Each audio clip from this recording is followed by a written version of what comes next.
Bonjour tout le monde, est-ce que vous m'entendez? Et est-ce que vous entendez monsieur Youssef Boussouma? Je me recule un peu. Voilà, avance-toi un petit peu. Ouais, on m'entend là? Vas-y. Est-ce qu'on m'entend là? Là, normalement, t'entends. Normalement, t'entends. Ouais. Bonsoir tout le monde, bonsoir. On a un peu de retard à cause. Tu as quelque chose à dire à Valérie Pécresse, Youssef? Ah ouais, les transports. La ligne E. Malaise voyageur. 3 jours d'attente. 3 jours de retard. C'est incroyable. Est-ce qu'il faudrait pas tuer les gens qui ont des malaises? Ben, à mon avis, il faudrait les s'achever même. Ouais. Parce qu'il paraît, attends, il paraît que même pour la manif, tu t'es un peu embrouillé. Ah bah là, mais... Oui. Tu t'es embrouillé pour J'ai de venir, gros problèmes avec les transports en ce moment, ouais. Ouais, c'est vrai. J'avoue que des fois, je manque de patience. Alors, Buzz Micro, c'est peut-être moi. Alors, attendez. Je vais débrancher, rebrancher. Excuse-moi, 2 minutes. Vas-y. J'arrive plus à débrancher. Tac. 1, 2. Ah ouais, il y a un petit Buzz Micro. Je sais pas à quoi c'est dû les gens, mais c'est pas grave, on fera 1, 2, 1. Alors, là c'est bon, parfait. Youssef, j'allais t'appeler Christophe, je sais pas pourquoi. Là t'es arrivé, tu t'es assis et tout de suite tu t'es énervé. Pourquoi? Parce que t'as vu un tweet de Sandrine Rousseau qui était au Rassemblement de la paix par les guerrières. Parce que les femmes ont depuis longtemps commencé à tisser les liens de la paix. Les femmes... C'était pas Golda non, la meuf israélienne qui était assez... Non, c'était laquelle? Ah, Golda Meir. Golda Meir. Ah oui. Golda Meir qui était... Premier ministre. Ouais. Donc, qu'est-ce que tu penses de cette initiative pour la paix? Je sais pas si tu te rappelles qui c'est. Ah, mais oui! C'est celle qui a dit que Israël était un projet décolonial. C'était elle? Pas Sandrine Rousseau, mais celle qui fait les guerrières. Comment Assouline? Oui. C'est elle qui avait dit que c'était un projet décolonial. C'était un projet Mais décolonial. elle est extraordinaire, cette nana. Je la connais pas, elle, mais j'ai très bien connu ses parents. Ah ouais? Ouais. David Assouline, sénateur. Enfin, il est ex-sénateur, il est plus sénateur. Et qui se prétendait ultra-révolutionnaire, gauchiste, dans les années 80. Il m'a même dit une fois qu'il était pour la destruction d'Israël. Ah ouais? Ah bah absolument. Je me rappelle très bien, on s'était retrouvés tous les deux dans le vestibule d'une radio où on venait faire une émission. C'est une radio qui s'appelait Fréquence Libre. Voilà, une radio gauchiste à l'époque, mais qui était autorisée. Et puis comme à l'époque, il tenait absolument à fricoter avec nous, avec mon groupe anti-impérialiste dans lequel j'étais, Palestine vivra, Palestine vaincra. Il tenait absolument, et nous, évidemment, on n'avait pas besoin de lui parce que c'était un gauchiste qui nous paraissait extrêmement opportuniste et autre. Et donc, pour me donner des garanties de, disons, S-révolution, il me dit, mais tu sais, moi aussi, je suis pour la destruction d'Israël. Ah oui? Et moi qui lui dis, mais tu sais, on t'en demande pas tant. Contente-toi. Et donc voilà. Est-ce que tu as des dossiers sur... on fera un jour et sa mère, c'est pire encore d'ailleurs, la mère de... On fera un jour un live, les gens, et on fera des personnalités politiques, et on verra les dossiers que tu as. Oui, merci Caredas. Merci Caredas, merci aussi Udo pour l'abonnement. Et merci le roi des bonbons. Le roi bonbon. Merci pour vos abonnements, les gens.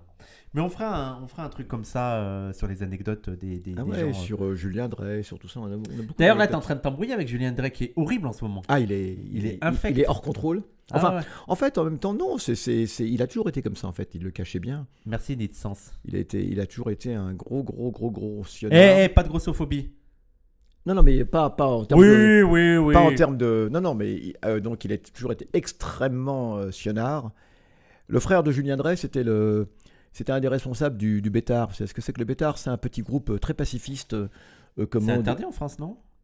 Alors, pas le Bétard, c'est la LDJ qui est interdite. Et le Bétard, c'est autorisé? Ah oui, bien sûr. D'accord. Et d'ailleurs, donc le Bétard, c'est un groupe ultra-violent, sioniste, très raciste en termes. Il y a des gens qui ne connaissent pas Julien Drey. C'est vrai que les plus jeunes ne connaissent pas Julien Drey. Alors, Julien Drey, c'est... Julien Drey qui a été, c'est l'une des figures ONI de l'antiracisme. Pourquoi? Pour SOS Racisme. Bah, c'est le créateur des SOS Racisme, en fait. C'est l'inventeur des SOS Racisme. Il invente SOS Racisme en 84. Il invente SOS Racisme, enfin non, en 85, hein, mais la rupture se fait en décembre 84, au début 84, peu après la marche de 83. Peu après la marche de décembre 83, parce que M. Drey n'est pas content, parce que les marcheurs portent des kéfiers palestiniens, et ils ont été reçus à l'Élysée par M. Mitterrand, et que ces jeunes marcheurs ont refusé de retirer leur kéfier palestinien comme on intimait l'ordre. Et M. Juju trouvait que c'était... Monsieur Juju. Ouais, il est surnommé Juju. Il n'aimait pas du tout qu'ils aient gardé leur kéfier parce que Juju aime beaucoup Israël. Et il y a d'abord une première dispute à cause de cela. Et la deuxième dispute, c'est parce que les marcheurs disaient Israël, c'est comme l'Afrique du Sud. À l'époque, on luttait beaucoup contre l'apartheid en Afrique du Sud. Hein, et pour nous, Israël, et d'ailleurs c'est vrai, Israël et l'Afrique du Sud, c'est pareil. C'était deux États qui étaient extrêmement alliés l'un et l'autre, ensemble. Et Juju, il a dit, pas question, hein, Israël, c'est pas comme l'Afrique du Sud et tout, hein, c'est une démocratie. On était juste après les massacres de Sabra et Shatila, alors c'était trop drôle. Ça a été la rupture. Et c'est là que M. Julien Drey a conçu le projet de créer SOS Racisme, sans les Arabes, évidemment. C'est le projet, c'est ce que dit Anas. J'invente SOS Racisme, mais c'est OK que les Arabes soient colonisés. Et moi, j'ai toujours... Alors, aussi, pour les gens qui ne connaissent pas, ça a été l'une des figures du PS, quoi. Ah bien Vraiment, sûr. ça fait partie de la canaille. pire période du PS. Et c'est quoi le truc de la montre? J'ai jamais compris le truc de la montre. Monsieur Drey, figurez-vous qu'il est collectionneur de montres. Parce que ce qu'on entend souvent, et je l'ai vu dans le chat aussi, c'est les montres de Julien. Ah, mais c'est ça, il collectionne des montres. Alors, mais attendez, il a le droit de collectionner les montres. Merci, hein. Rescarpat, c'est Mood the Boot. Sauf qu'il collectionne les montres de luxe. On appelle ça les montres à complications. Alors du coup, ça lui a entraîné des complications avec la justice. Parce que... Ah d'accord. Ah mais absolument, on appelle ça des montres à complications parce que le mécanisme est extrêmement particulier, recherché, etc. Et donc, du coup, ces montres à complications, ça vaut extrêmement cher. Et un jour, la justice s'est intéressée à lui parce qu'on lui a demandé, mais comment vous avez fait pour acheter ces montres-là à 30 000 euros l'unité, hein? Ouais. Et donc, Anguille sous roche. alors Monsieur Drey a dit, vous savez, je les collectionne. Ah bah oui, moi je collectionne des Ferrari, donc c'est normal que j'ai des Ferrari, et je les paye en plus en liquide. Non mais voilà, mais bien sûr c'est la grosse magouille. Il a vidé dans la caisse de SOS Racisme, c'est ça? Mais c'est pas ça, c'est que Monsieur Drey, c'est aussi lui qui a créé Ni pute ni soumise. Ah bon? Mais bien sûr. Il avait aussi essayé de créer quelque chose d'autre qui s'appelait Stop la violence. Hein, Stop la violence, alors c'était contre la violence dans les lycées, pour lutter etc. contre le groupe Vive la violence. Alors M. Drey, c'est quelqu'un qui est extrêmement inventif. Je vais vous dire pourquoi. Parce qu'à chaque fois qu'il crée quelque chose, après il a les petits copains du PS qui donnent des subventions. D'accord. C'est génial. C'est un peu le Mohamed Sifawi actuel. Ah mais c'est bien pire. Non, mais Sifawi c'est un rigolo à côté. Parce qu'on crée quelque chose et après on a les subventions. Et puis du coup ces subventions, elles partent dans des directions louches. Et d'ailleurs...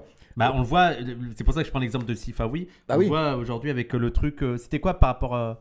suite à l'assassinat de Samuel Paty, il y a Chiappa, il y a tout ça qui baigne là-dedans. C'est vraiment ce truc de créer une association pour avoir de l'argent. Alors on appelle ça des pompes à finances. Des pompes à finances, c'est-à-dire que le seul but... Le fonds Mariam. Voilà, le seul but, c'est de drainer des finances et ça entretient des caisses noires, etc. Alors ce qui se passe, c'est que, je tiens à le dire, c'est que tous les dirigeants des SOS Racisme, je crois que tous, hein, et donc Juju a aussi eu des problèmes aussi par rapport aussi à la... Comment qu'appelle-t-il ce syndicat étudiant aussi, une FID, ouais. Hein, parce que c'était lui, il vient du trotskisme, mais une FID c'était donc complètement noyauté par les lambertistes. Et alors que lui au départ... Merci Elias qui envoie un raid de 150 personnes. Ça fait longtemps que tu n'as pas vu d'ailleurs Elias. Merci Elias. Merci, je t'en prie, merci Elias. Et donc voilà, donc cet argent, je tiens à dire que tous ont eu des problèmes avec la justice. Tous les dirigeants des SOS Racisme et les dirigeants de NPNS également. Tous. NPNS. Alors merci ni pute ni soumise. C'était d'accord. une association avec Fadela Amara. Alors pour les gens qui ne connaissent pas, c'était l'association genre pour lutter contre le sexisme dans les quartiers. Ouais, sauf que il n'y avait pas de meufs de quartier dedans quoi. Tout ça, c'était toujours des meufs de l'extérieur. Tout ça est absolument infect. Le vice-président de NPNS, c'est, j'ai oublié comment ça, Mohamed Abdi. Mohamed Abdi, qui d'ailleurs est le mari de Fadela Amara, lui-même a eu de gros problèmes avec la justice. Il était lié au PS. Ça date, Fadela. Il a récolté de l'argent qui allait dans une caisse noire du PS, etc. Enfin, bref. Oui, il était lié à Charas. Donc, il y avait des gros problèmes de magouille de fric. Non, mais vous ne pouvez pas imaginer, chers amis, vous ne pouvez pas imaginer. Hein, les gratteurs, je le dis, les escrocs, disons-le, parce qu'il y a eu des actes de justice qui ont été faits. Hein, tout ce que je vous raconte est absolument documenté. Il y a eu des procès, etc. D'accord. Donc voilà. Donc c'est le même Juju qui maintenant manifeste son grand amour de la démocratie israélienne sur Twitter et raconte des énormités, mais absolument Il a menacé dégueulasses. David Guiraud, hein. Je sais pas si t'as vu. Hein. Ah non, ah bon? Il a menacé le député David Guiraud. Il a dit je connais ton père, un truc comme c'est ça les gens, je connais ton père. On se verra. Mais oui, il a dit si je te rencontre dans la rue, je ne serai pas. Mais nous, on va lui dire la même chose à Juju, Monsieur Juju. T'attendais sur Twitch. Non, mais Monsieur Juju, tu sais, tu nous impressionnes pas du tout, Monsieur Juju. D'accord? Alors, non, mais s'il nous menace, il suffit de marcher un peu vite et on le sait. Alors son frère, le frère de Juju, qui était donc un des dirigeants du Bétar, qui est une organisation ultra raciste, sioniste, qui attaquait les Arabes, etc., qui a été souvent, qui a donné lieu à des batailles, hein, ils se sont fait, enfin bref. Eh bien, son frère est maintenant un des responsables du CRIF. D'accord. C'est un des responsables du CRIF, et donc voilà, pour vous dire cette belle engeance. Hein, et alors, c'est Monsieur Juju qui veut reconstituer la gauche. Alors, il faut savoir que Monsieur Juju, c'était le monsieur sécurité du PS. Il prenait modèle sur le maire de New York. Il allait à New York, et il aurait été promis un brillant avenir, hein, si le PS avait continué. Donc, c'était l'espèce de Darmanin du PS à l'époque. Il avait cette vocation, d'accord? Mais une canaille. Une canaille. Mais en plus, là, il est réinvité sur les plateaux télé pour dire ses horreurs. Merci, Ed Berzet. Mais bien sûr, il était avec qui l'autre jour? Face à qui? Je ne sais plus, mais c'est absolument horrible ce qu'il peut raconter sur Gaza actuellement. Tu sais aussi qui est apparu et qui a dit mais Israël est obligé de tuer des civils, c'est comme ça. Ben Soussan. Bien sûr, j'ai fait un post sur lui. Et pour les gens qui ne connaissent pas Ben Soussan, tu peux y aller parce que. Alors Ben Soussan, c'est à l'ancienne Ben Soussan. Hein. Alors le problème c'est que Ben Soussan, il est à l'éducation nationale, donc il est prof. Enfin, il est prof d'université. Et le problème c'est que c'est une référence de l'éducation nationale. Alors c'est une référence qui est complètement pourrie pour moi, hein, sur la question du conflit israélo-arabe. D'ailleurs, je voulais faire une longue réponse parce qu'il raconte des énormités, mais c'est le monsieur qui passe bien. Hein, officiellement, les manuels scolaires se réfèrent, l'historien Ben Soussan, mais il raconte n'importe quoi. Et là, il a dépassé les limites. Moi, je suis d'avis de le poursuivre en justice. D'ailleurs, vous savez que l'avocat Gilles Devers commande dans quelques jours, va poursuivre en justice devant la CPI, l'État d'Israël, à La Haye. Donc il y a un grand rassemblement qui est prévu à La Haye. Donc tous les gens qui le veulent peuvent y aller, hein, ça va être public. Et moi je suis d'avis de poursuivre des gens comme M. Ben Soussan, parce que c'est apologie de crimes de guerre. Parce que cette façon de dire Israël est obligé de tuer des civils s'il veut, parce que maintenant ils ont carte blanche pour tuer Hamas. Alors qu'il y a 3 semaines, rien ne justifiait la mort de civils, on rappelle. Hein. Rien, absolument rien ne peut justifier la mort de civils. C'est passé très vite. Absolument. C'est absolument incroyable. Sous prétexte qu'il y a Hamas, Hamas comme ils disent, hein, sous prétexte qu'il y a Hamas, Hamas, tout est possible. C'est-à-dire qu'on peut exterminer la moitié de la terre parce qu'il y a Hamas. Hein, donc c'est voilà, oui, il y a Hamas, vous comprenez. On peut aller même exterminer, zigouiller les Martiens, les Vénusiens, comment tout ce qu'on veut. Oui, comprenez, c'est Hamas. Mais ça, et ce qu'il faut rappeler aux gens là, c'est parce que les gens, en fait, c'est à chaque fois ce truc, t'as les gens qui disent mais quand même le Hamas. Mais c'est le truc, c'est à chaque fois il y a quelqu'un, à chaque fois il y a quelque chose qui justifie le massacre.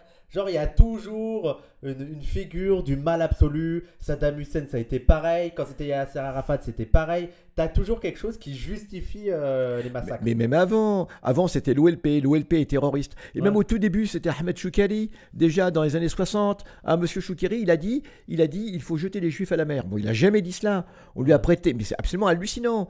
Il a jamais dit cela. Nasser, il était appelé le petit Hitler du Nil, hein, par toute la presse. Le petit Hitler du Nil, parce que simplement il avait nationalisé le canal de Suez. Ça plaisait pas à la France. Saddam Hussein aussi on l'appelait le Hitler. Alors absolument. Alors ensuite Boumedienne c'était. Il y a eu beaucoup d'Hitler dans le monde. Alors des fois il change parce que Boumedienne c'était le Kaiser du monde arabe. D'accord. C'était le Kaiser. On changeait un petit peu. Hein, on était revenu un petit peu en arrière avec l'empereur, le Kaiser du Maghreb plutôt. Et puis alors Saddam Hussein, c'était Kadhafi, c'était pareil aussi. Kadhafi aussi. Alors Saddam Hussein en 90. Ils étaient allés jusqu'à la couverture de Times, hein, donc il y avait la photo de Saddam Hussein, et ils avaient renié ses moustaches, de façon à ce que sa moustache ressemble plus à celle d'Hitler. Mais c'est véridique, en plus on a les deux photos, vous trouvez ça sur Google. Hein. Donc voilà, on est toujours des Hitler. Alors l'OLP, c'était pas un bon partenaire pour la paix. Le Fatah, c'était pas un bon partenaire pour la paix. Le FPLP, c'est des terroristes, d'ailleurs toujours sur la liste des organisations terroristes de l'Europe. On se demande pourquoi d'ailleurs, le FPLP qui est marxiste pourtant. Comment il s'appelle Salah Mouri, il est du FPLP. Il est accusé d'être du FPLP, oui. D'accord. Oui, Salah Hamouri, D'accord. c'est sous l'accusation d'être au FPLP qu'aujourd'hui la France veut lui interdire de parler. Donc à D'accord. chaque fois que Salah Hamouri veut faire un meeting en France, ouais, il est lié à une organisation terroriste. Pas du tout, le FPLP n'est pas du tout une organisation terroriste. Le terrorisme, Merci Nadia. le terrorisme, c'est Merci, l'État Faya. d'Israël, depuis toujours, c'est l'État d'Israël, le terrorisme. C'est l'État terroriste par nature qui a massacré, qui a fait les pires énormités, les pires atrocités. Salah Hamouri, il est proche des mouvements de gauche en France, non?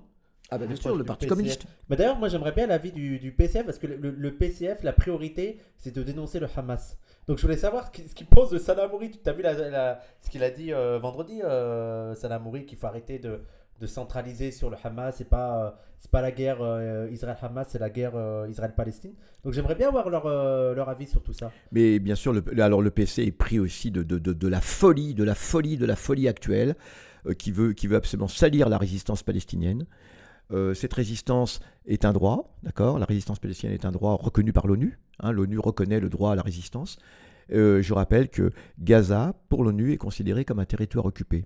Ce qui fait que toute action contre une armée étrangère, contre une armée d'invasion à Gaza, aux yeux de l'ONU, est parfaitement légitime. Il faut le savoir.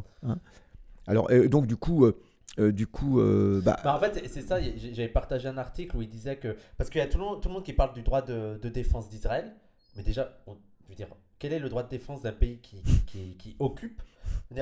C'est ça. En fait, il faudrait demander aux gens, prenons une situation, regardez, on a le droit de se défendre chez les autres. Non, mais pour comprendre l'absurdité de la situation, les gens, voyez la situation en Ukraine. Imaginons que l'Ukraine décide, pour lutter contre la Russie, de mener une attaque sur le sol russe, et notamment, durant ces attaques, de faire des crimes de guerre. Voilà. Ils ont fait... L'attaque, on la trouve... Les pro-ukrainiens la trouveraient légitime, mais il y a des crimes de guerre. Est-ce que vous pensez qu'ils diraient alors que la Russie a le droit de se défendre en attaquant l'Ukraine? Notamment, j'allais dire Tel Aviv, Kiev. Tu vois, c'est ça le truc où on est. C'est-à-dire que si l'Ukraine fait des attaques en Russie, vous pensez vraiment que par exemple Sandrine Rousseau va dire « Ah bah non, mais la Russie a le droit de se défendre et de bombarder l'Ukraine ?» Bah non. Alors qu'on est dans la même situation en Palestine. De bombarder l'Ukraine, de bombarder les hôpitaux, de bombarder les crèches, de bombarder le seul hôpital psychiatrique de Gaza, de bombarder l'hôpital ophtalmologique, actuellement de bombarder l'hôpital indonésien, bombarder des lieux de presse, 40 journalistes assassinés depuis le début, 40 journalistes assassinés, de bombarder toutes les tours qu'il y a dans Gaza. Pourquoi il y a beaucoup de tours à Gaza? Parce qu'il y a une telle densité de population qu'ils sont obligés de construire en hauteur. Actuellement, toutes les tours sont détruites, mais de façon effroyable. Donc on a le droit de tout cela. Et jusqu'où ça va s'arrêter, ce droit de se défendre? Jusqu'où? Mais le pire, c'est que même sans ça, ils ont 10 000 morts. Selon le droit international, ils n'ont pas le droit de se défendre. Oui, voilà, oui. Dire, Gaza est occupé, vous n'avez même pas le droit d'attaquer, vous occupez le territoire. Alors, c'est une très bonne remarque ce que tu fais, parce que moi j'aimerais m'adresser à la classe politique française. Certes, d'accord, Hamas c'est le méchant, c'est terroriste, etc. Mais alors, la question qui se pose, c'est qu'actuellement, la résistance qu'il y a dans Gaza, c'est une résistance de au moins 20 factions, et même 47 si on considère les associations, etc., tout cela. Donc, 20 fractions aujourd'hui politiques. D'ailleurs, il y a aussi le FPLP, le FDLP. Tiens, le FDLP, qui est aussi une formation marxiste, vient de faire un communiqué tout à l'heure que j'ai lu, où il revendique des attaques, et ils sont totalement partie prenante. Non seulement ils sont partie prenante, mais ils sont totalement aux côtés de Hamas. Là, j'ai vu qu'il faisait un communiqué où il disait que ils bombardaient au mortier des concentrations de chars ennemis, qui sont dans le nord-ouest actuellement de Gaza. Eh bien, le FDLP, qu'est-ce qu'on va dire? Que c'est aussi une organisation terroriste. Le FDLP est créé par Naïef Hawatmeh. C'est le seul dirigeant palestinien historique qui demeure encore en vie aujourd'hui, qui est en Jordanie. Voilà, on va dire quoi? Non, c'est la résistance de tout un peuple. C'est la résistance de tout un peuple, des médecins, des infirmiers, d'absolument tout le monde, des enfants. Et aujourd'hui, tout Gaza est uni. Tout Gaza est uni pour se défendre. Et ce qui est absolument infect, infâme, abject, c'est l'attitude de la presse française qui n'ose pas dire soutien à la résistance de ce peuple. Soutien. Alors on peut, si on n'aime pas Hamas, c'est pas grave, il y a le FDLP, il y a le FPLP, il y a d'autres formations, les associations de femmes, tout le monde est uni actuellement à Gaza. Comme l'Ukraine, t'as quelqu'un qui rappelle, bah oui, mais l'Ukraine, il y a le régiment Azov, oui. Et pourtant, ça ne vous empêche pas de soutenir l'Ukraine, quoi. Mais absolument. Alors que c'est des néo-nazis. Alors en plus, complètement avérés, et qui se réclament d'une tradition vraiment, vraiment nazie. C'est-à-dire que c'est pas... Le régiment Azov, pendant la Seconde Guerre mondiale, ont massacré, ont participé au célèbre, au tristement célèbre massacre de Babi Yar, etc. Et pour les gens, je sais qu'il y a certains qui vont dire que Gaza n'est pas occupé parce qu'il n'y a pas de soldats. C'est faux. Alors sachez que déjà selon l'ONU, c'est occupé. Ah, totalement. Je veux dire, c'est occupé parce que je veux dire, tout le territoire est bloqué. C'est enfermé. C'est enfermé. Mais surtout, je veux dire, Gaza, c'est pas un pays. Gaza, c'est la Palestine. Mais bien sûr. La Palestine est occupée. Je veux dire, vous n'allez pas dire que Kiev n'est pas occupé parce qu'il n'y a pas de soldats russes à Kiev. Kiev est dans un pays occupé. Donc Gaza, ils sont dans un pays occupé. Voilà, c'est pas parce qu'il n'y a pas de soldats directement à Gaza que c'est pas occupé. Il y a quelqu'un qui te demandait, je sais pas si tu as la réponse. D'ailleurs, question un peu bête, pourquoi il y a tous ces hôpitaux qui portent des noms d'un autre pays? Hôpital indonésien, parce qu'ils ont été tout simplement payés par ces autres pays. L'hôpital Indonésie, c'est l'Indonésie qui en a fait don à Gaza, et c'est ça qui est terrible. D'ailleurs, je tiens à dire que même les équipements hospitaliers qui ont été payés par l'Europe sont aussi détruits par Israël. Mais par ailleurs, l'Europe n'ose rien dire à Israël. C'est absolument hallucinant. Hein. Et entre autres, on va y venir parce qu'il y a une chose très importante que l'Europe pourrait faire, qui arrêterait, je crois, immédiatement Israël dans sa folie meurtrière. Ce serait simplement la suspension de l'accord d'association économique entre l'Union européenne et Israël. Simplement. Sachant qu'on l'a fait pour la Russie. Bien sûr, mais on le fait normalement pour tout pays qui ne respecte pas les droits de l'homme. Israël, depuis très longtemps, évidemment, n'a jamais respecté les droits de l'homme depuis son invention, hein, depuis sa création, depuis la création de ce Disneyland, hein, de ce sinistre Disneyland. Eh bien, aujourd'hui, Israël ne devrait plus pouvoir bénéficier de l'accord d'association, puisque c'est un accord libéral au plan économique qui exonère complètement Israël des droits de douane, et l'Union européenne est le premier partenaire économique d'Israël et de très loin. Ça rapporte donc à Israël des sommes considérables de ne pas payer de droits de douane pour acheter ou pour vendre à l'Europe. Mais cela dit, c'est strict. Un pays qui ne respecte pas les droits de l'homme aujourd'hui ne peut pas en bénéficier. Et il n'y a aucun problème. Oui. D'ailleurs, c'est vrai que ce que dit Fonctionnaliste, c'est qu'il y a même pire. On a voulu couper l'aide humanitaire à la Palestine. Mais oui, on a même voulu couper l'aide. C'est vrai que j'avais oublié, c'est la dinguerie. C'est d'une obscénité absolument hallucinante. On a voulu couper l'aide humanitaire à la Palestine après l'action du 7 octobre. Et s'il n'y avait pas eu l'Espagne bien sûr, non, mais c'est absolument hallucinant. Non, mais l'obscénité impérialiste n'a pas de limite, les amis. Ils ont inventé Israël, ils l'ont fichu au milieu du monde arabe. Les Palestiniens n'avaient rien demandé à personne. C'était le peuple le plus pacifique de la terre, d'accord. Ils demandaient juste qu'à être tranquilles, hein, à faire leur pain, à faire leur beurre, à manger. C'est un pays agricole, tranquille. Et qu'est-ce qu'on fait? On leur impose un État. Alors, attention, s'il s'agissait de réfugiés, les Palestiniens étaient prêts à prendre leur part de réfugiés dans l'entre-deux-guerres, comme tous les pays. D'ailleurs, c'est le pays. Les Juifs auraient pu se faire. D'ailleurs, c'est le pays, on l'oublie, c'est le pays qui a accueilli le plus de réfugiés juifs. Le remerciement, il est là. C'est qu'en 1948, on dit puisque c'est comme ça, on vous pique votre pays, ou en tout cas, on vous pique 55% du pays. Et si vous n'êtes pas content, eh bien, c'est pareil. Non, mais attendez, pratiquez l'empathie. Imaginez qu'on ait fait cela à la France. Mais les Palestiniens, qu'est-ce que ça peut leur faire que des gens disent on revient 3000 ans après, etc. Mais qu'est-ce que c'est que cette histoire? Si les Gaulois revenaient aujourd'hui, descendants de Gaulois, oui. La principale opposition de force de politique à Netanyahou, je ne sais plus son nom. Lapide. Et il a fait une déclaration. Yair Lapide. Oui, mais il n'y a pas de colonie. C'est nos territoires bibliques selon la Bible et tout. Oui. Voilà l'opposition à Netanyahou, hein. C'est le centre. Hein. Ah oui, c'était. Et la gauche, c'est pas si différent. Il faut savoir qu'il y a quand même une hégémonie en Israël pour soutenir la guerre et tout.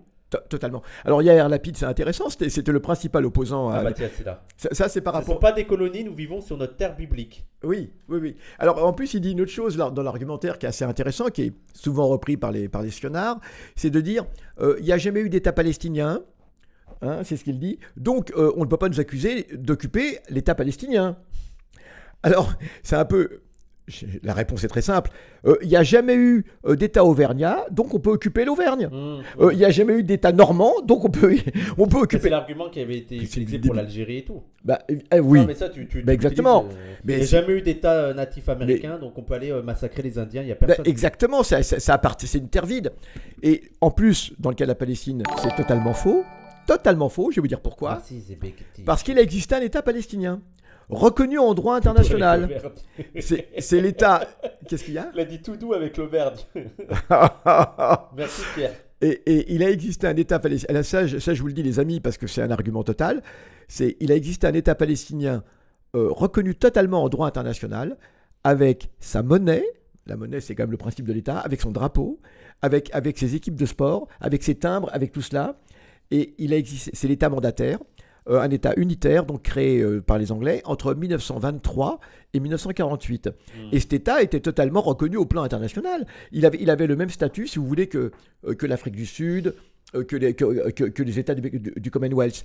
Et donc, l'escroquerie au plan du droit, c'est que normalement, l'Angleterre devait faire parvenir cet État à une totale indépendance 5 ans après 1939. Hein. C'était un petit peu les... et d'ailleurs, dès le départ, c'était un mandat pour 20 ans. Donc normalement, vers 1943, il aurait dû y avoir un référendum d'autodétermination en Palestine de toutes les populations, quelles qu'elles soient, indépendamment de l'origine. Bon, évidemment, c'est la guerre. Et puis, ça a été renouvelé en 1939. En 1939, il y a le fameux livre blanc, ce qu'on appelle le livre blanc, qui va limiter l'immigration. Ça, c'est une conséquence positive de la révolte arabe de 1936-1939, palestinienne.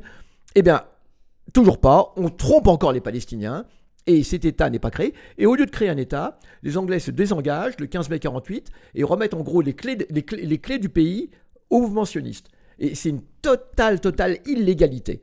D'accord ? Donc il y a bien eu un État palestinien, et une éminente juriste française, dont je ne saurais trop vous recommander la lecture, Madame Monique Chemillé-Gendreau, qui est une grande juriste internationale, extraordinaire, eh bien elle explique absolument que la décision que pour créer l'État d'Israël, il a d'abord fallu détruire l'État mandataire. Hein. Mais or, vous savez que l'ONU n'a pas le droit de créer ou de défaire un État. Et ça, c'est très important par rapport aux gens qui disent Israël a été créé par l'ONU. Mais l'ONU ne peut faire que des recommandations. Et on rappelle aussi l'État. Je veux dire, les gens pensent que l'ONU, c'est l'ONU d'aujourd'hui. L'ONU de 48, c'est 55 pays. Avec 57 pays, parce que les autres ils sont colonisés. 55 pays. Voilà. Il n'y a pas le Sud, quoi. Bah oui. Nord, quoi. 55 pays, d'accord. Donc c'est décrété par l'ONU. Bon, alors en plus, et donc, je le rappelle, le 29 novembre 1947, le partage est une proposition de partage. Et ça, les gens... Mais alors là, c'est absolument extraordinaire en termes de droit. Hein. Donc j'invite les gens qui sont intéressés par le droit international. C'est très intéressant, le droit international. Il est toujours comme en fonction du rapport de force. Mais, eh bien, l'ONU fait une proposition de partage. Les Palestiniens étaient parfaitement habilités à refuser cette proposition de partage. D'ailleurs, on leur a pas demandé. Salut tonton Youssef, est-ce que tu pourrais revenir sur la répartition des terres, là, c'est ce qu'on dit. 55-45. Certains disent que les Palestiniens avaient les meilleures terres car les Israéliens avaient tout le désert du Sud. Non. D'abord, le désert du Sud, le Negev, n'est pas un désert au sens Sahara, contrairement à ce qu'on pense. Hein. C'est une steppe. Ça, c'est aussi la vision occidentale, orientaliste, qui fait qu'on vous dit désert aussitôt. Donc, il y a une vie. D'ailleurs, la preuve, il y a des Bédouins, il y a des nomades. Et d'ailleurs, actuellement, ils sont même expulsés de ce désert. Donc, alors, au départ, il n'y avait pas le désert, justement. Et ce sont les sionistes qui vont le réclamer en plus. Mais au départ, les sionistes, bien sûr, ont des plaines côtières. On leur donne des plaines côtières. Hein, et ce sont de très bonnes terres. Et en plus, dès le début, il faut savoir aussi une chose, c'est qu'en fait, c'était un piège, cette résolution de partage. L'ONU savait très bien qu'Israël, ça a été d'ailleurs annoncé par en dessous, hein, qu'Israël ne respecterait pas du tout les frontières. Hein. Et en fait, la guerre de 1948, c'est une façon d'aider Israël à prendre possession du territoire. Officiellement, il y a un partage. Ils savaient très bien que les Palestiniens allaient refuser. Et c'était logique. Oui, en plus, le découpage, c'est n'importe quoi. Oui, c'était n'importe quoi. Tac. Voilà. Et c'était pas, d'une part, c'était pas du tout les meilleures terres, mais tout le monde savait très bien qu'Israël n'était pas prêt du tout à respecter ce partage. Hein. La preuve, on vous dit c'est l'invasion des pays arabes. Sauf que l'invasion des pays arabes, la dite invasion, les pays arabes sont obligés de le faire parce que les opinions publiques arabes sont chauffées à blanc quand ces opinions voient arriver ces centaines de milliers de réfugiés avant même la création d'Israël. Entre le 29 novembre 1947 et le 15 mai 1948, les Palestiniens, c'est la première guerre de Palestine, et là les Palestiniens sont seuls, absolument seuls. Leur dirigeant, c'est Abqad el-Husseini. Et lorsque Abqad el-Husseini tombe à la tête de ses hommes dans l'attaque du kibboutz de Castel, qui était un point fort, un point stratégique, hein, eh bien, le même jour a lieu le massacre de Der Yassin. Les sionistes massacrent un village pour faire un exemple. Et ça va être le signal de l'exode. Partout, ils vont chasser tous les villages qu'ils prennent, ils les chassent. Avant même le 15 mai 1948, 400 000 Palestiniens des 800 000 seront expulsés. Et ça, c'est très important pour les gens qui vous disent non, les Palestiniens ont juste expulsé, c'est la conséquence de l'invasion arabe. Absolument faux. Et avant même le 15 mai 48, la capitale de la Palestine, qui était Jaffa, qui était la grande capitale économique, avec environ 80-90 000 habitants, va être entièrement vidée de ses habitants, alors qu'elle devait faire partie de l'État palestinien. D'accord. Avant même le 15 mai 48. Donc ce sont les mensonges habituels, tout est absolument documenté. Je veux dire, bon, voilà. Donc, du coup, ça ruine à néant. L'ONU savait très bien cela. Mais comme l'ONU ne pouvait pas dire on donne le droit aux sionistes de faire, donc l'ONU en quelque sorte a créé une situation qui permettait aux sionistes, qui étaient très bien armés, qui avaient été très bien armés, très bien organisés pendant toute la période d'avant-guerre, la période du Yishuv, c'est pas moi qui le dis, c'est Churchill lui-même, qui en 1948 déclarera « Nous avons tout fait, de toute façon, pour que le jour venu, eh bien, les sionistes puissent l'emporter sur les Arabes. » Il n'y avait aucune armée arabe digne de ce nom à l'époque, sauf la légion transjordanienne. Mais écoutez-moi bien, vous n'allez pas me croire, elle était commandée par un Anglais, Gluck Pacha. Donc, vous voyez, ça ne pouvait pas aller très loin. Non, tout ça est une sinistre mascarade à tout point de vue. Alors, il faudrait que tu fasses un truc de lecture, une fiche de lecture des livres, parce qu'à chaque fois on nous demande des livres à lire. Palestine 48, l'expulsion, il est difficile un petit peu à trouver, vous pouvez peut-être le trouver sur internet.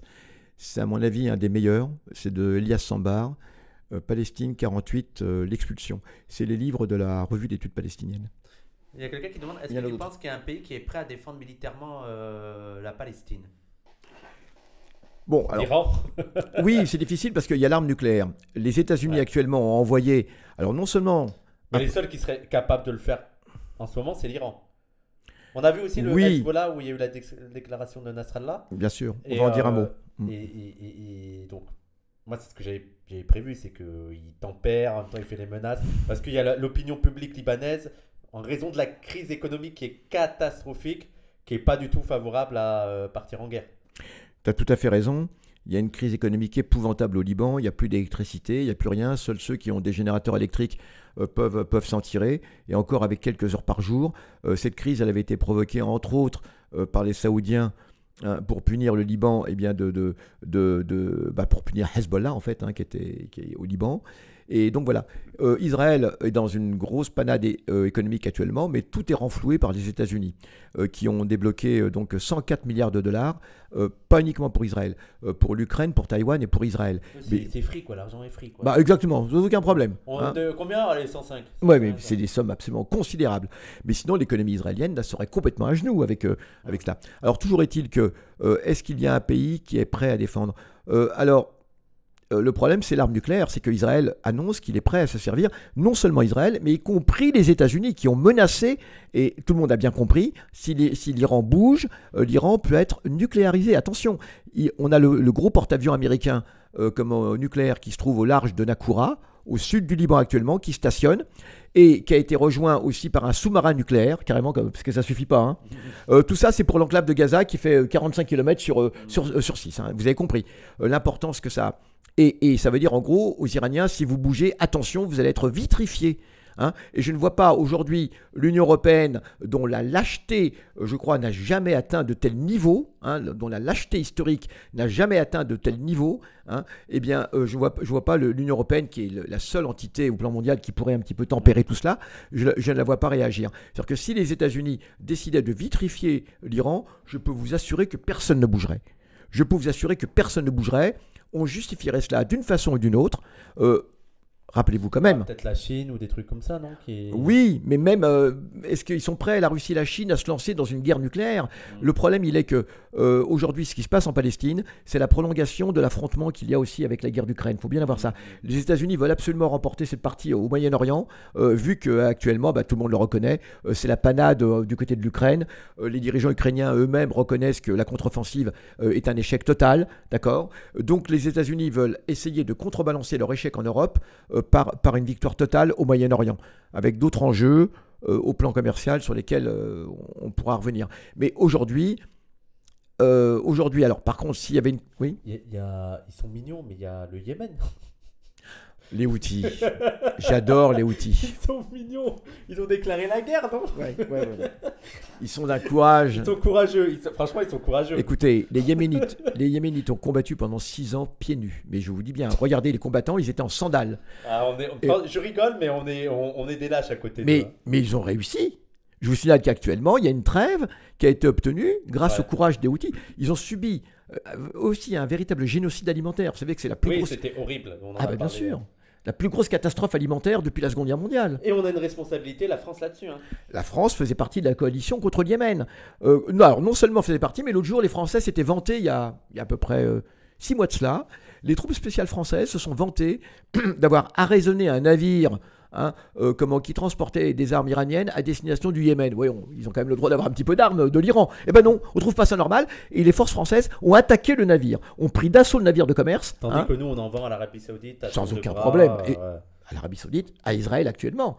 Le ministre de la Défense, l'autre jour, le Cornu, dès le début de l'offensive, il a dit, c'est une interview à 20 minutes, il a dit la France livre du renseignement à Israël. C'est-à-dire que les satellites français, Israël a besoin du plus grand nombre de satellites aujourd'hui pour positionner les forces, et la France collabore avec Israël actuellement. Et il y a toujours des collaborations militaires d'armes directes. À ce que je sache, elle n'a pas été suspendue en dépit de l'agression d'Israël contre Gaza. Ça, c'est absolument hallucinant. La France est quasiment en guerre aujourd'hui. Monsieur Macron a fait des déclarations qui, à mon avis, normalement devraient le conduire devant la CPI, parce que tout ça va avoir des suites. Je vais vous dire une chose. Si jamais Israël est poursuivi, et comme nous l'espérons, par la CPI, parce que les crimes de guerre sont complètement avérés, la France, et en tout cas, tiens, je voudrais redire un mot sur cette histoire-là. On avait l'intention de parler plus tard. Oui, on va en parler. On en parle tout à l'heure. Tout à l'heure. En fait, j'étais sur Twitter. D'accord, on reviendra ensuite. Il y avait le tag nazi. 2014. 2014. Mais d'ailleurs, c'est Françoise Degois qui a ressorti cette image. C'est un fait. Et je sais pas si tu as vu, Françoise Degois, elle a fait un tweet pour expliquer que pour comprendre le Hamas, il faut remonter à Alexandrie. Alexandra. Il faut remonter à Alexandre le Grand pour comprendre la haine des Arabes. La haine des Arabes contre qui? Contre les Juifs. Donc pour comprendre la haine des Arabes contre les Juifs, il faut remonter à Alexandre le Grand. Moi, un peu bêtement, je pensais que les Arabes avaient quand même très très souvent protégé les Juifs dans l'histoire, non? Là, on pourra lui refaire... Mais surtout, on ne peut pas parler de monde arabe à cette époque, si? À l'époque d'Alexandre le Grand. Ouais. Il y a des Arabes, mais il n'y a pas de monde arabe à l'époque. Ouais. Les Arabes à l'époque d'Alexandre le Grand alors il y a des tribus sont limitées à la péninsule arabe, Arabie, Syrie, enfin toute la péninsule arabe. Mais il n'y a pas de monde arabe constitué en tant que tel. Faut monter au moment où il n'y avait pas d'Arabes. Mais je ne sais pas aussi si tu as vu la nouvelle. Ouais. Parce qu'il y avait des... Ah d'ailleurs, avant que je te dise ça, qu'est-ce que tu as pensé de la manif de samedi? Excellente. Oui, excellente cette manif. Excellentissime. Et d'ailleurs, je compatis avec M. Darmanin parce que c'est terrible. Il n'y a pas eu un seul incident. Il n'y a pas eu un seul incident. Enfin, à ma connaissance, on va toujours finir par en trouver. Mais... De toute façon, il y a 60 000 personnes qui manifestent. Il y a toujours... Mais même là, mais je trouve ça extraordinaire. C'est que jusque-là, ils n'ont toujours pas trouvé d'incident de la manif de samedi. Non, cette manif était très bien. Très très cool, on le voit bien. Elle demandait de cesser le feu. Je pense que même les flics, ils n'ont pas vu une manif aussi calme depuis longtemps. Mais exactement, vous avez vu, il y avait un flot de manifestants ininterrompu et parfaitement calme. Je veux dire, au regard des atrocités qui sont en train d'être commises actuellement, des atrocités, c'est pas un mot vain, c'est pas exagéré. Je trouve les manifestants d'une conduite extraordinaire et d'une droiture extraordinaire et d'une dignité extraordinaire. D'accord ? Et nous, on n'a pas besoin d'avoir le Front National avec nous, comme la manif du CRIF l'autre jour, qui est la honte totale. Comment peut-on manifester avec des rescapés de l'Holocauste et avec le RN à côté ? Comment peut-on, comment ces rescapés peuvent-ils accepter, en tout cas le CRIF qui se prétend représentatif, peut-il accepter cela? Il y a Faure aussi qui veut manifester qui est ouvert à manifester avec le RN. Oui, pour lutter contre l'antisémitisme. Non mais attendez, alors que on va faire une manif avec les renards pour la défense des poules. Aujourd'hui ou hier, Bardella a dit que non, Jean-Marie Le Pen n'était pas antisémite. Oui, alors j'ai lu ça. Alors du coup, ça a entraîné forcément une réaction d'Arfi, le patron du CRIF, mais c'est lamentable. Monsieur Arfi réagit, mais il est peut-être un peu tard. N'empêche qu'il était aux côtés du Rassemblement National l'autre jour dans la manifestation. Alors évidemment, comment Bardella maintenant, il se sent pousser des ailes. Maintenant qu'ils ont été promus comme faisant partie de l'arc républicain, à la différence de la FI, vous l'avez compris, la FI qui sont des clochards, des brigands, eh bien, pour eux, eh bien, Monsieur Bardella, il va plus loin. Il va plus loin. Et moi, j'ai envie de dire, parce que vous connaissez l'expression, chah à monsieur Arfi. C'est pas Fabrice Arfi, hein, c'est pas le gars de Mediapart. Non, c'est Jonathan Arfi, hein, c'est du CRIF. Voilà. Donc, il se retrouve obligé, évidemment, de rappeler tout le pédigré de Le Pen. Hein. D'ailleurs, nous aussi, on a un pédigré avec Le Pen. Les gens l'oublient toujours, mais la guerre d'Algérie, c'est quand même une réalité. Hein. Le Pen, la torture, il s'en vantait. Hein. C'est vraiment de la torture directement, d'accord. C'est pas uniquement des phrases. Monsieur Le Pen a torturé nos parents, d'accord. Hein, c'est une réalité. Eh bien, Arfi se retrouve, à mon avis, complètement coincé, qu'il assume ses alliés. Ses alliés, ce sont les fascistes aujourd'hui. Ce sont exactement ses alliés, et il soutient un État fasciste, Israël, absolument, d'accord, qui commet des crimes. Écoutez, moi je suis branché minute par minute. Il m'arrive des nouvelles absolument hallucinantes. On a utilisé des boucliers humains actuellement. Hein. Il y a des tas de Palestiniens qui le disent. Donc ça va être confirmé si les journalistes ne sont pas tués. Hein. Les Israéliens ont utilisé des Palestiniens, les ont déshabillés et les ont mis sur des véhicules militaires pour avancer actuellement dans la rue Salah ad-Din à Gaza. D'accord ? Parce que, voilà, je tiens quand même... Il y a aussi le cas des travailleurs palestiniens qu'ils ont amenés à Gaza, là, qui ont torturé, qui les ont amenés à Gaza. 16 000. Le nom de la juriste là, sur la Palestine avant la colonisation, là, tu avais cité une... Madame Chemillé-Gendreau redis. Monique Chemillé-Gendreau. Alors, moi, j'avais le projet de la faire intervenir, parce que malheureusement, elle est un petit peu âgée. Chemillé-Gendreau. Vous trouvez tout de suite sur Google. Monique Chemillé-Gendreau. Et elle est excellentissime. C'est une juriste française, hein, évidemment. Et je connais quelqu'un qui la connaît. Il m'a dit non, éventuellement, on pourrait la faire. Elle serait prête. Et voilà, j'essaie de retrouver. Je n'arrive plus à retrouver, mais on va retrouver. Et cette dame absolument extraordinaire, dans les années 90, elle intervenait. Voilà. Et malheureusement, il n'y a personne qui a le courage de reprendre un petit peu. Et elle a été très, très... Alors, c'est une grande juriste internationale. Hein, c'est une spécialiste du droit international. Et voilà. Et... Oui. Juste, alors, on verra pour les informations. Les gens, on confirmera. Il y a aussi sur la manif de samedi, le traitement médiatique. On a vu que BFM a dit un peu plus de 1000, un truc comme ça, un peu plus de 1000 personnes. Libération, quelques centaines. Ah oui. Quelques centaines de personnes. Et aujourd'hui, c'est Rave qui a, je ne le savais pas, qui a montré que le directeur de publication de Libération c'est un ancien des renseignements israéliens. Mais oui. C'est fou. Ah, mais c'est connu ça, oui. Fou. Merci Diazor, moi je le savais pas du tout. Oui, tout à fait. D'ailleurs, quand il est arrivé dans Libération, les gens avaient dit ouais, mais bon, voilà, c'est un cool, c'est un homme de gauche. Alors, il s'appelle comment? Je sais pas comment il s'appelle. Oui, exactement, son nom va me revenir. Alors, je vais vous dire, j'ai fait Dov Alphon. C'est ça. Dov Alphon, absolument. Donc, et alors, donc, quand il était arrivé. Parce que là, ils ont critiqué aussi Al Jazeera, une chaîne d'information massive au service de Hamas. Il est tunisien d'origine. Et tu avais vu cet Pardon, article excuse-moi. de l'IB? Qui disait quoi? La chaîne d'information oui. d'information massive. Mais c'est absolument hallucinant. Alors qu'ils ont juste je veux dire, ils font juste vraiment un traitement d'information alternatif. Quoi, c'est pas l'hégémonie occidentale sur Israël, c'est vraiment un... Il donne les faits, et les gens... 40 journalistes, dont la plupart sont d'Al Jazeera, en plus ont été assassinés. Il n'y a pas la moindre solidarité, ne serait-ce que la solidarité corporatiste de Libération avec eux. Il y a 40 journalistes, dont la plupart d'Al Jazeera, vous avez vu même Wahid, non, il s'appelle pas Wahid, j'ai oublié son prénom, dont toute la famille a été décimée. Et qui a repris le travail aussitôt, d'accord. Israël, vous savez, a les adresses de tous les journalistes d'Al Jazeera qui habitent à Gaza. Et donc, ils sont ciblés précisément. Et là, il y en a encore un qui a été tué, c'est-à-dire que c'est leurs maisons qui sont ciblées avec leur famille. 40 journalistes d'Al Jazeera, mais Libération n'a même pas un réflexe corporatiste. Voilà, c'est les journalistes, pas du tout. Libération va titrer sur Al Jazeera, une chaîne au service de Hamas. Donc, on a le droit de l'exterminer. Ouais. Mais d'ailleurs, les gens, allez, franchement, parce que je pense qu'on est trop. En France, vous êtes en Europe, vous êtes trop matrixés par l'islamophobie. Et Al Jazeera, c'est une vraie chaîne professionnelle. Hein. Arrêtez de vous limiter au. Non, mais elle est beaucoup plus professionnelle que n'importe quelle chaîne française. D'ailleurs, ça, je peux vous le dire. Elle est reconnue en tant que telle, très. Oui, internationalement, c'est. Très professionnelle, qui vérifie absolument tout. D'ailleurs, c'est en anglais aussi, c'est pas qu'en arabe. Ah oui, bien sûr. Vous tapez Al Jazeera, on vous propose en anglais ou en arabe, et vous avez même comment, une traduction, et par écrit aussi. Vous avez les nouvelles par écrit d'Al Jazeera. Est-ce qu'il y a d'autres questions là et la soirée de vendredi? Excellentissime. Magnifique. Ça met un peu de baume au cœur, c'est très peu parce que la douleur est immense. Moi, j'en dors pas, je mange pas depuis un mois.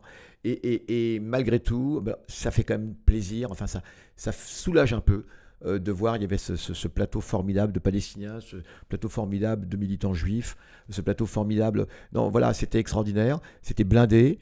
Et franchement, les amis, merci à tous ceux qui avaient relayé cela, qui avaient relayé l'information, tous ceux qui ont fait des dons. Voilà, c'est très important aujourd'hui pour nous, d'abord en tant que médias d'une façon générale, pas uniquement sur la Palestine, parce que nous ne parlons pas uniquement de Palestine, mais c'est vrai qu'actuellement c'est un petit peu la centralité, hein.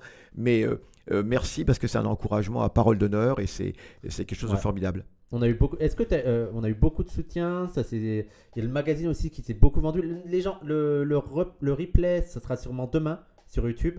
Et il y aura la dernière partie parce que ça a coupé avant la fin. Mais ouais, c'était très très bien. D'ailleurs, je sais pas si tu as vu, mais vendredi, il y a eu plein de gens qui sont venus nous féliciter pour ça. Tout à fait. Donc ça fait vraiment plaisir. Et Wissam surtout.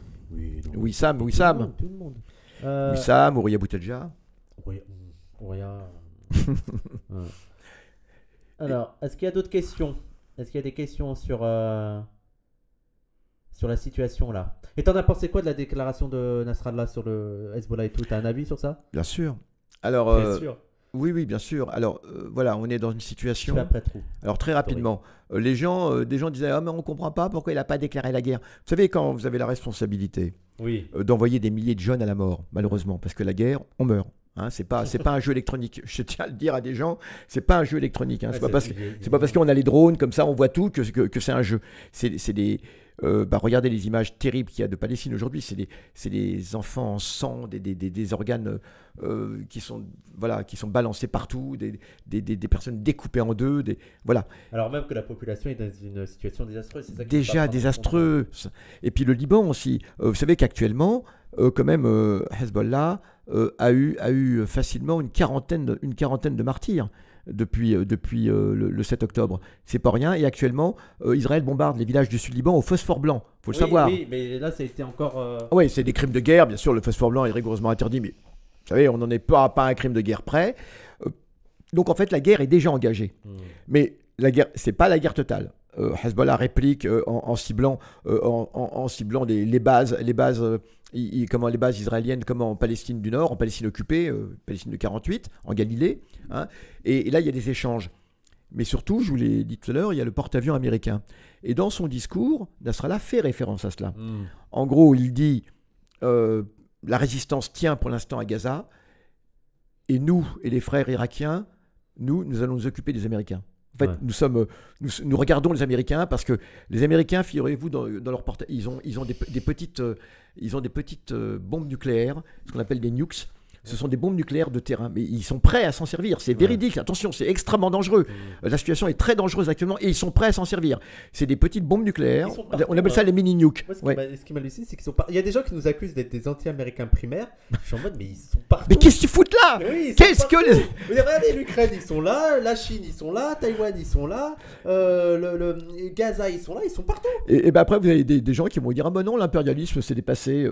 C'est dépassé. C'est une dinguerie. Voilà, et donc en gros, Nasrallah a dit voilà, le problème c'est que Nasrallah ne peut pas décréter l'entrée en guerre parce qu'on a au Liban, on a des milieux qui sont totalement hostiles.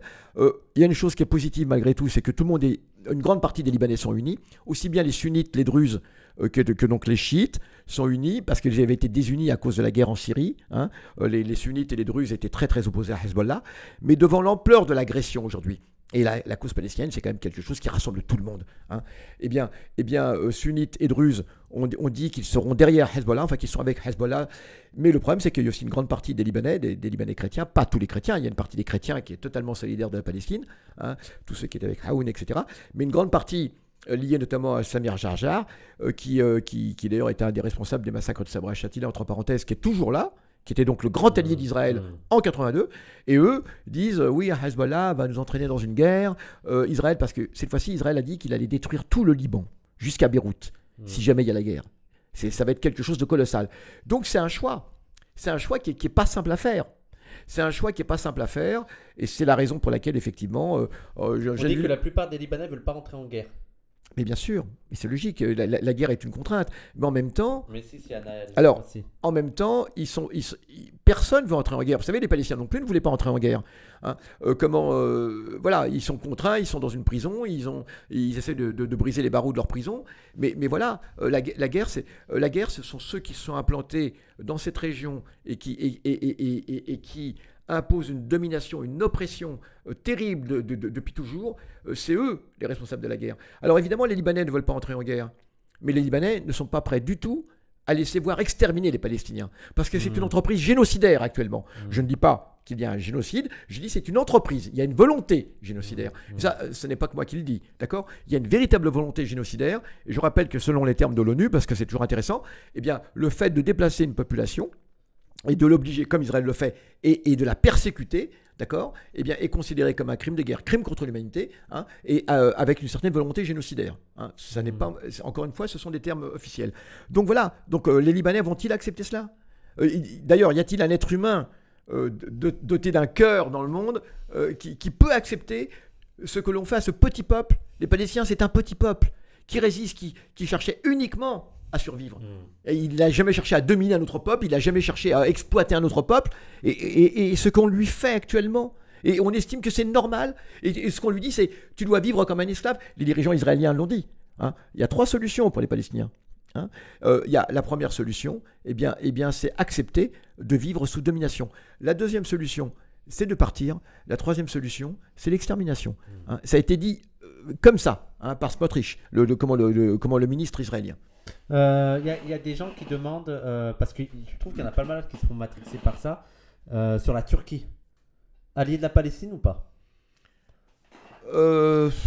Objectivement, non. Alors, pas ennemi. Moi, j'ai l'impression qu'il essaye de jouer sur les deux plans à Erdogan, mais je le trouve un peu hypocrite. Qui se présente comme un grand ennemi d'Israël alors que... Moi, je le mets au même niveau que les régimes arabes. C'est-à-dire que Erdogan... aujourd'hui complètement opportuniste, non seulement opportuniste, mais en plus, il pourrait simplement, regardez, il a même pas rappelé son ambassadeur. Alors que plein de pays l'ont fait là. Oui, des pays d'Amérique latine surtout. Hein, il a même pas rappelé son ambassadeur, alors qu'il le pourrait, alors que lui se prétend. Alors en plus, lui se prétendait soutien de Hamas. Il est en train de demander à Hamas de dégager de Turquie d'ailleurs. Il est en train de demander aux dirigeants de Hamas qui étaient en Turquie de dégager de Turquie. D'accord ? De la même façon, les États-Unis font pression sur le Qatar pour qu'il expulse les dirigeants de Hamas qui sont au Qatar, donc Haniyeh. Et donc, de ce point de vue, moi, franchement, Erdogan, alors pas du tout. Et il est exactement comme les autres régimes arabes. Voilà, à mon avis, c'est une attitude de traîtrise par rapport au peuple palestinien. Et d'ailleurs, hier, il y a un des groupes de combattants djihadistes pro-turcs situés dans la poche d'Idleb en Syrie, qui ont lancé une offensive contre l'armée syrienne. Alors c'est comme si c'était le moment, hein, alors que la Syrie est bombardée régulièrement en ce moment par l'aviation israélienne. Il y a des gens qui demandent aussi notre avis sur Mediapart, mais Mediapart, on a déjà critiqué. Puis Mediapart, on va lui faire son affaire bientôt. Ouais, voilà. Mais on voit le traitement différencié, comme monsieur Edwy Plenel, d'un coup, il est très très mesuré sur le soutien à un peuple opprimé. Oui. On se demande pourquoi. J'ai l'impression que les Arabes, ça l'intéresse pas en fait. Alors il a une expression qui est extraordinaire. Il a dit, je le cite, hein, il a dit, c'est pas facile en gros de tenir les deux bouts. Ouais. Alors c'est quoi les deux bouts ? On aimerait savoir. Ouais. Mais il y avait c'est quoi les deux bouts ? Il y avait Widad Kefti qui avait montré parce qu'il avait fait un édito pour dire qu'il faut jamais soutenir conditionnellement un camp parce que c'est compliqué et tout. Ouais. Il lui rappelait, mais l'Ukraine, t'as jamais dit ça. L'Ukraine, au contraire. Fallait soutenir inconditionnellement, donc faut que tu sois cohérent, quoi. Moi, ça me dérange pas qu'il dise ça s'il dit ça aussi pour la Palestine. Bien sûr. Sauf que c'est ce qu'on n'arrêtait pas de dire depuis le début pour la guerre en Ukraine. Ils n'ont pas les mêmes critères pour la Palestine. Pour eux, les Palestiniens, c'est pas un vrai peuple. c'est un de ces peuples du Sud, hein, et on n'en a rien à faire si aujourd'hui les Palestiniens sont exterminés, d'accord? Et ce n'est pas la première... Les Palestiniens ont le spectre de l'extermination. Ils l'ont subi à Sabra Shatila. Ils ont subi la Nakba, parce que la Nakba, c'est pas uniquement une expulsion.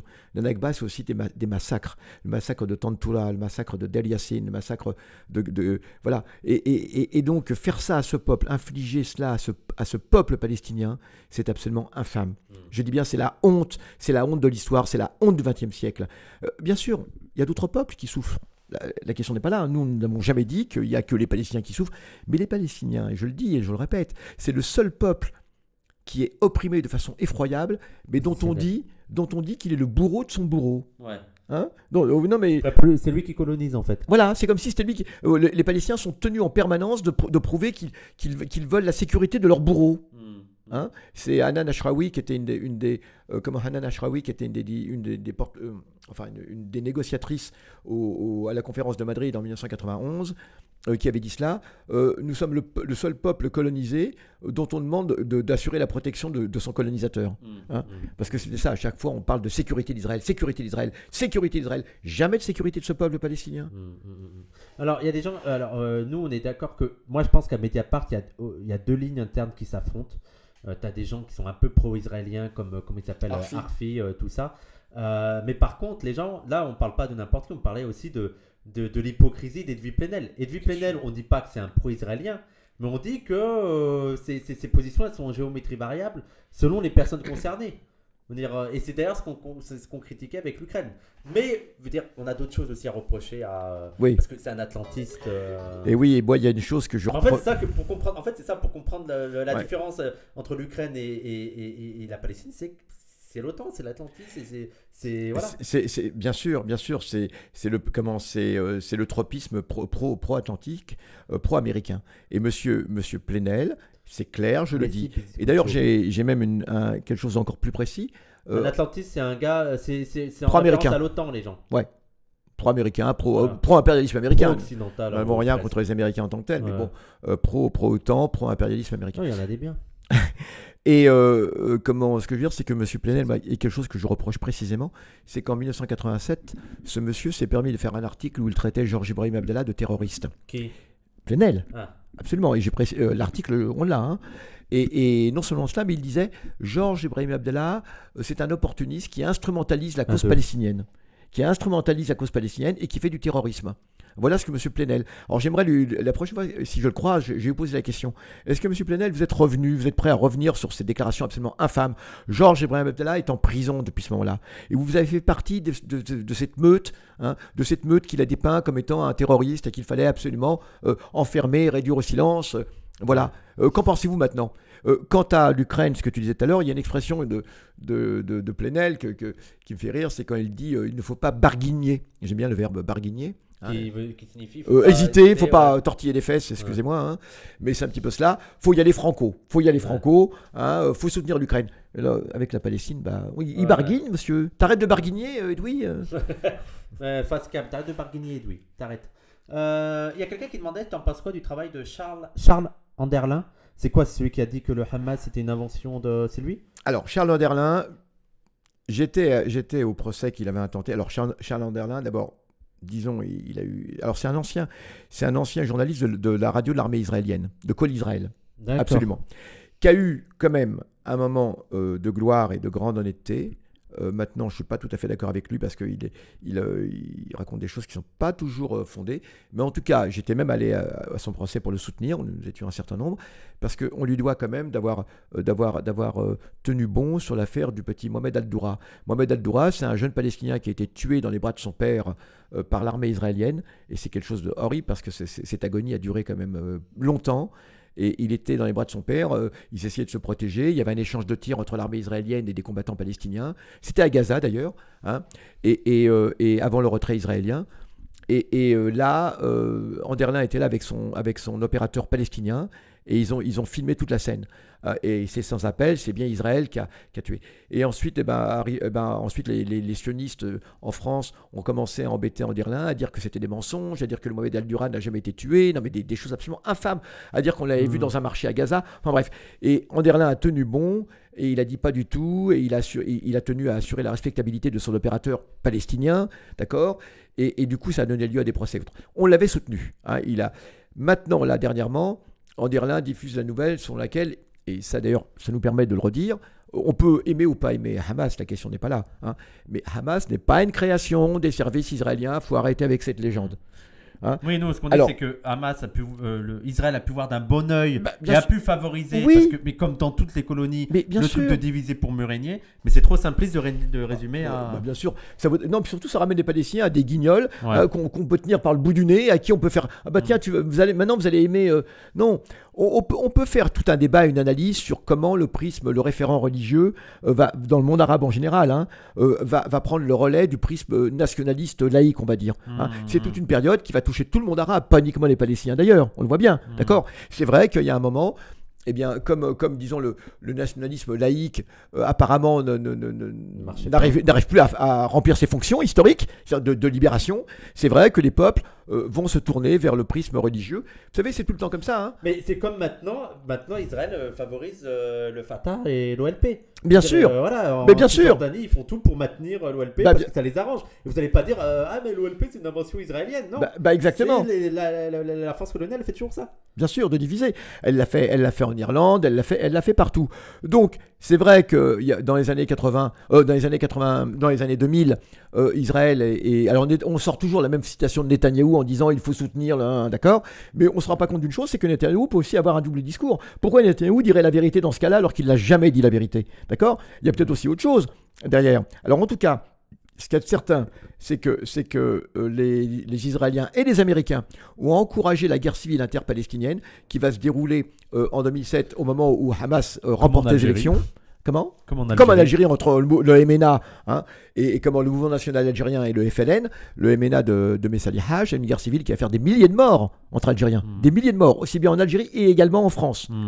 Les affrontements terribles, ceux qui ont des familles qui étaient dans un des deux camps le savent très bien. Et toujours est-il que ils vont pousser une fraction du Fatah dirigée par Mohamed Dahlan à attaquer Hamas. Merci Nada.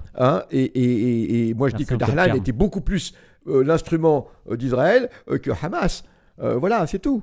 Et donc il faut arrêter avec cette légende. Alors Enderlin, lui qui est extrêmement anti-religieux, mais il a le droit d'être anti-religieux. Il l'est dans le cas d'Israël et ça on le félicite parce que n'oublions pas une chose, c'est que pas loin aujourd'hui, au moins la moitié de l'état-major israélien, des généraux d'état-major israélien, ce sont des ultra-religieux qui ont une vision totalement messianique du conflit. Et d'ailleurs, ça c'est extrêmement dangereux parce qu'ils sont vraiment prêts à utiliser l'arme nucléaire. Il faut vraiment avoir ça en tête. C'est complètement con.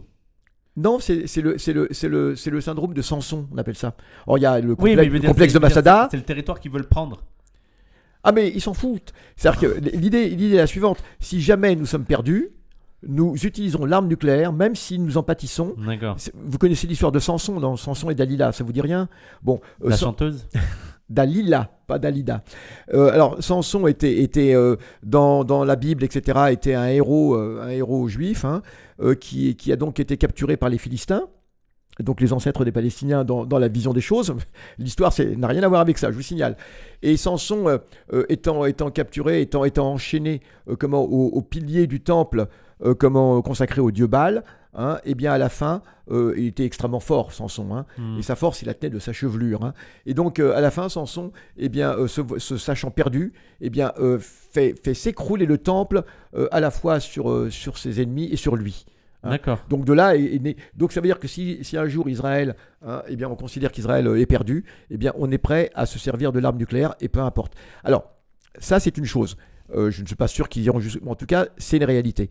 Aujourd'hui, face à cela, le monde occidental, qui se dit respectueux de l'avenir du monde, ça sert à rien de parler de sauver la planète, de sauver la planète de la catastrophe écologique, si on laisse des malades mentaux comme Israël capable aujourd'hui de se servir de l'arme nucléaire. Il faut dénucléariser Israël, absolument. C'est Israël qui a introduit le nucléaire dans la région, hein, et qui exerce un chantage, je crois, comme jamais aucune des puissances ne l'a fait. Alors quand c'est la Russie, tout le monde, quand c'est Poutine, tout le monde monte au créneau, mais Israël actuellement, c'est sur la table, attention, ils sont prêts à se servir de l'arme nucléaire. L'Europe a enfanté un monstre qui s'appelle Israël. L'Europe a enfanté un monstre en 1948 qui s'appelle Israël. Et ce monstre... Ils l'ont bien alimenté. Ils l'ont alimenté, ils l'ont entretenu. Ils n'ont même pas cherché à le contenir. Ils auraient pu simplement, jamais, à aucun moment. Et puis c'est du soutien, et puis on intervient en 1956 aux côtés d'Israël contre l'Égypte de Nasser, et puis à toutes les occasions. Et puis il y a 100 résolutions de l'ONU qu'Israël n'a jamais respectées, pas une seule. Et c'est pas grave, vous comprenez, c'est pas grave. Voilà. Mais c'est absolument incroyable. Et aujourd'hui, regardez ce qui se passe. Moi, il y a quelqu'un qui m'a dit non, mais alors, veut dire, en fait, c'est la preuve que l'ONU est antisémite parce qu'on n'arrête pas de. On s'acharne sur l'Israël. Ah oui, je la connais celle-là. Ouais, j'ai fait waouh. Oui, c'est vrai. Et on sait pas. C'est pas du tout parce qu'ils violent le droit international. Ah non, c'est parce que l'ONU est antisémite. Et d'ailleurs, l'ONU a été extrêmement bienveillante avec la Libye et l'Irak. Hein. Ouais. Vous avez vu, hein, ils n'ont pas du tout été détruits à cause d'une résolution de l'ONU. Mais bien évidemment, au premier faux pas, on les a liquidés, hein, l'Irak et la Libye. Hein, alors on peut dire, vous savez, on a toujours les deux façons de voir les choses, avec le verre à moitié plein. Les gens, vous dites que c'est n'importe quoi et tout, mais c'est un peu l'argumentaire du gouvernement israélien en ce moment, hein, bien sûr, contre l'ONU. Hein. Bien sûr. En ce moment, ils ont fait ça avec Guterres. Bien Guterres, ils l'ont accusé. Automatiquement. Ils ont demandé sa démission. Une dernière question avant qu'on parte, les gens, parce que... Juste une seconde. Une députée israélienne qui du coup était quand même assez humaniste, qui s'appelle Shalomit Alouni, avait fait on retrouve sa déclaration sur YouTube. Hein, Shalomit Alouni avait dit, vous savez, cette histoire d'accusation d'antisémitisme, on est tous au courant, on sort ça à chaque fois, hein, qu'on a un problème avec l'ONU, et ça marche. Elle l'avait dit, en dénonçant cela, évidemment, elle dénonçait cela, d'accord, à chaque fois, puis voilà, et ça marche. Alors ce qui est incroyable, c'est que ça marche encore aujourd'hui. Merci Salade. Mais en plus, ce qui est dangereux, parce que ça veut dire, dans la tête des gens... Ça déconsidère complètement la lutte contre l'antisémitisme, qui est une lutte tout à fait juste, nécessaire, absolument nécessaire, et dont nous sommes partie prenante, bien évidemment. Dont nous sommes partie prenante. On va peut-être en reparler ce soir, les gens, sûr. parce que là, on va s'arrêter. Il faut que nous, on aille au studio avec Youssef pour l'émission à 20h, où ça sera une perme de 2 heures, parce que, alors, vous vous rendez compte qu'on a eu énormément de temps pour préparer l'émission. Enfin, on a consacré énormément de temps pour préparer l'émission de vendredi, donc on n'a pas eu le temps de préparer une émission pour aujourd'hui. Donc, ce qu'on va faire, c'est juste une grosse perme de 2 heures.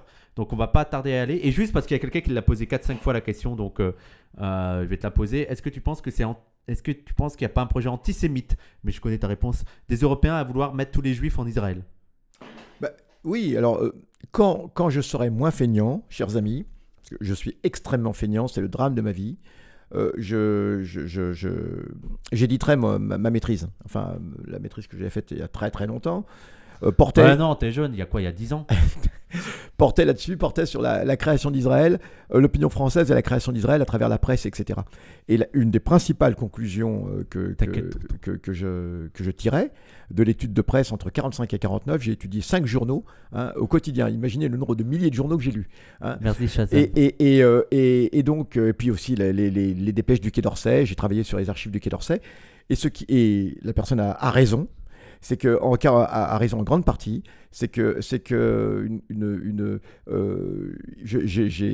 mes conclusions sont les suivantes. Le soutien à Israël, contrairement à une légende, n'a jamais été en repentance des souffrances subies par les Juifs. Ça je le dis. J'ai étudié l'après, j'ai vu ce qui est vraiment, vraiment, vraiment préoccupant à l'époque, en 47-48 pour la France. La France a eu un rôle clé dans la création d'Israël. Attention, hein, elle a eu un rôle clé. Eh bien, elle avait beaucoup plus d'importance qu'aujourd'hui, la France à l'époque. Hein. Et bien, beaucoup de pays ont voté comme la France. Ce qui était vraiment au centre de tout, c'était la question coloniale. Parce qu'on a vu Israël comme étant un allié pour maintenir les colonies françaises. La France, la grosse trouille, c'est de perdre l'Afrique du Nord. Et comme il y avait eu les massacres de Sétif également auparavant, l'Afrique du Nord était complètement en ébullition. Et l'Afrique du Nord et les indigènes étaient très pro-palestiniens déjà à l'époque. Hein. Eh bien, on s'est dit que si Israël gagnait au Moyen-Orient, hein, eh bien les indigènes d'Afrique du Nord perdraient de leur superbe, etc. Et ça maintiendrait les Arabes en respect. Mais l'autre aspect qu'on ne dit jamais, très vite, c'est la question, très rapidement j'en reviendrai, des rescapés des camps d'extermination. qui à l'époque, en 45, après-guerre, ont été remis dans d'autres camps. Il faut quand même le savoir, qu'on appelle les camps de personnes déplacées. Et à l'époque, eh bien, on ne sait pas quoi faire. Et c'est terrible à dire. Hein. C'est des gens qui ont une souffrance énorme et dont on veut. T'as raison. Notre ami a raison. Eh bien, on ne sait pas quoi en faire. Et donc, on va les envoyer vers la Palestine, hein, d'une pierre deux coups. Hein. Voilà. Et ça, c'est quelque chose de bien réel. C'est documenté. Et il n'y a aucun problème. On ne parle pas en l'air comme cela. On a tous les éléments. Alors, d'accord ? Absolument. Il y avait vraiment de l'antisémitisme là-dedans. Et d'ailleurs, ça perçait énormément. Hein. Aujourd'hui, comment à l'époque, en 1947, un juif qui n'était pas sioniste, en France, était très mal considéré. Il faut le savoir. Alors, je comprends pas ce que dit Boumet. Pourquoi je vais devoir couper, moi, Boumet. Comment tu vas faire à 19h30 Je comprends pas. Parce qu'il a dit on va lancer à 19h30, 20h. Nous, le temps qu'on arrive, on met un peu moins de 45 minutes. On va arriver. Surtout que j'ai l'asiatique. Hein. Ouais, surtout qu'il a asiatique. Mais après, on prend le. Hein. Ouais. Et une dernière question, Youssef. Est-ce que maintenant, ça te dérange moins qu'on t'appelle tonton Youssef?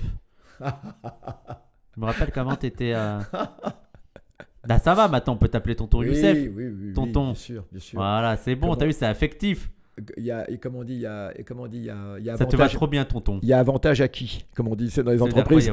Quoi, dans les entreprises, quand tu as eu un avantage, hein, et quand tu as eu une petite amélioration dans ton travail. D'accord. Tu vois, bon, et même si ça n'a pas donné lieu à une codification, il y a avantage acquis, voilà, on peut plus revenir dessus. Voilà, bah, merci tonton. C'est tonton, c'est comme ça, il peut rien y faire. Voilà, et bah écoutez, on se dit tonton, le compliment dialectique, tonton. Et bah écoutez, merci à tous. Tu deviens une star, tonton. Tu deviens une star. C'est vrai, très gentil. Regarde, on était 915. Waouh. Et bah à tout de suite, merci les gens. à vous, les amis. Merci. Allez, on se retrouve d'ici 1 heure. Bisous, bisous.